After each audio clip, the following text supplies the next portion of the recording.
안녕하세요. 모둠치수입니다. 오늘은 2021년 6월 24일. 이번 영상에서는 애플에 대해서 알아볼 건데요.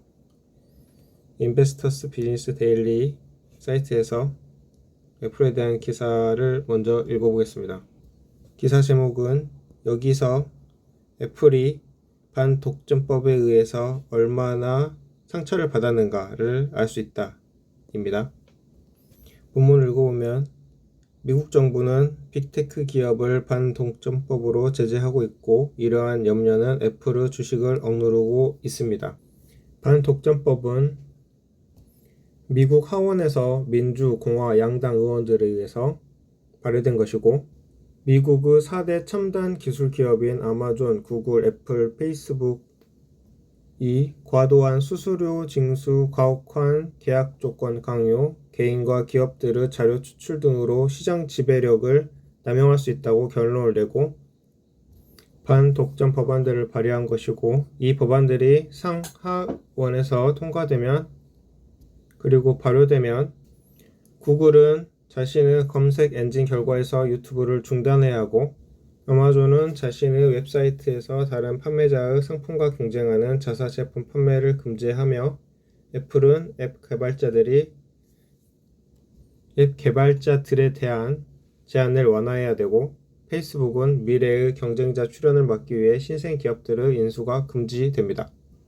이 법안은 공화당 의원들의 참여로 발의됐으나 상하원을 모두 통과하려면 공화당 쪽의 협조가 필요하고 특히 민주당과 공화당 의원이 50대 50으로 반분하고 있는 상원에서는 60석의 동의가 필요합니다.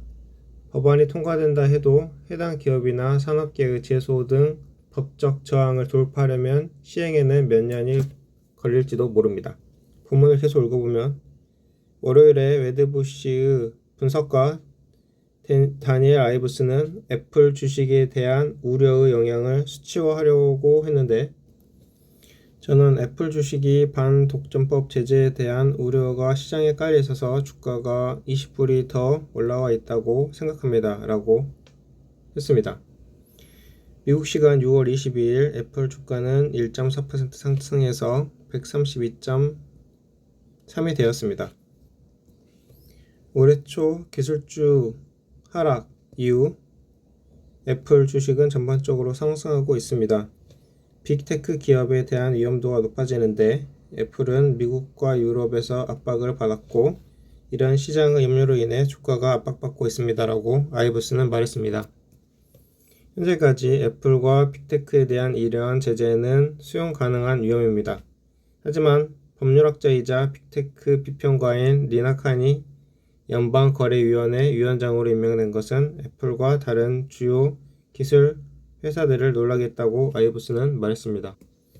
애플 주식은 컵 모양을 형성하고 있다. 이 옆에가 컵 모양입니다. 추가적으로 애플은 다음 달쯤 에픽게임즈가 애플의 앱스토어 정책에 대해 제기한 소송에서 판결에 직면하게 됩니다. 이 에픽게임즈 이야기는 2020년 8월 에픽게임즈가 인기 게임 포트나이트 앱 내에서 인앱 결제 외에 다른 방법으로 결제하면 더 저렴하게 구매할 수 있다고 홍보하면서 시작됐고 애플이 에픽의 이 같은 행위는 앱스토어 규칙 위반이라면서 포트나이트를 퇴출시켜 버렸습니다. 에픽이 이에 반발해서 반독점 소송을 제기하면서 법적 공방을 벌이고 있는 거죠. 본문을 계속 읽어보면 6월 11일 의회는 거대 기술 기업인 애플, 아마존, 페이스북 그리고 구글을 겨냥한 주목할 만한 초당적 지지를 받는 5개의 독점 금지 법안을 발표했습니다. 이 법안의 총칭은 강력한 온라인 경제, 기회, 혁신, 그리고 선택입니다. IBD 마켓 스미스 차트에 따르면 애플의 주식은 137.17의 매수 포인트, 바이 포인트를 가진 컵 베이스를 형성했습니다. 이렇게 생긴 게 컵 베이스라고 말씀드렸죠. 하지만 애플 주식의 마지막 두 번의 상승 탈출 시도는 모두 주가가 역전되면서 실패했습니다. 이 두 번의 탈출 신호가 이게 전부 다 꺾였다는 거죠. 그러면 애플의 차트를 보겠습니다. 지금 애플은 2020년 12월 31일부터 차트를 보고 계시는데요. 이게 컵 베이스입니다. 여기서 보면 첫 번째 상승 탈출 시도가 이쪽 부분이 되겠죠. 그리고 한 번 더 올라갔다가 두 번째를 탈출 시도를 했는데 그 다음에 또 막히고 이제 다시 올라가기 시작하는 거예요. 그렇기 때문에 기사에서는 이렇게 컵 모양이 유사하게 만들어졌다 이렇게 말하는 거죠. 애플 주식은 6월 4일 정도부터 상승을 하기 시작했는데요.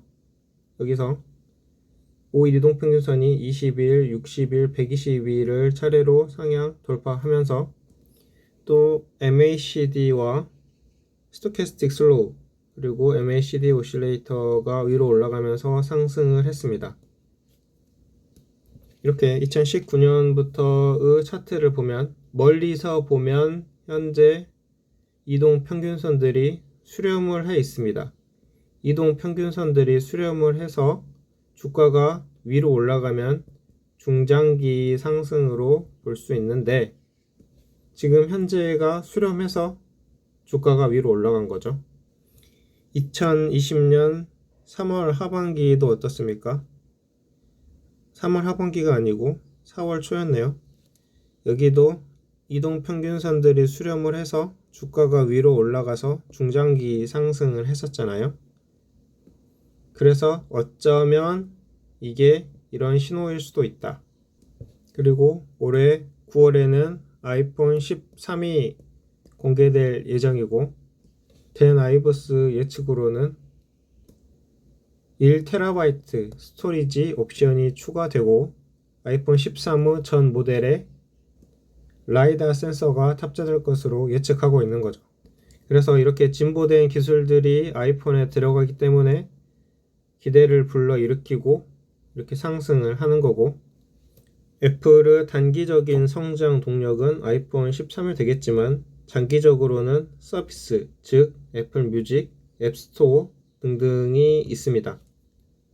일목균형표를 보면 애플은 아직 음운으로 약세 국면 그리고 기준선이 이렇게 해서 지금 현재는 아직 정체 상태이므로 이것도 강세 국면으로는 볼 수가 없고 배열도 아직 엉켜있기 때문에 그렇게 매수 신호를 찾을 수 없지만 밴드 폭으로 미래의 주가를 예측해보는 볼린저 밴드에서는 이렇게 밴드 폭이 좁아졌다가 넓어질 때 상승의 신호로 보고 또 좁아졌다가 넓어질 때 상승의 신호로 봅니다.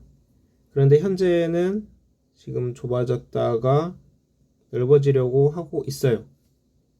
그래서 종합을 해보면 현재는 일목균형표는 약세 국면으로 보이기도 하고 정확히 뜻을 알 수가 없게 되었지만 다른 지표들은 강세로 보입니다. 진정한 강세 국면으로 들어가는 순간은 이 대각 삼각형을 그려서 이 대각 삼각형을 주식이 뚫고 올라가는 순간이 또 다른 강세 국면으로 생각을 해볼 수 있습니다. 그러면 여기까지 알아보고 모둠 최소의 방송을 마치도록 하겠습니다. 이 영상은 매수 매도 추천이 아니고 투자 판단에 참고만 해주시길 부탁드립니다. 감사합니다.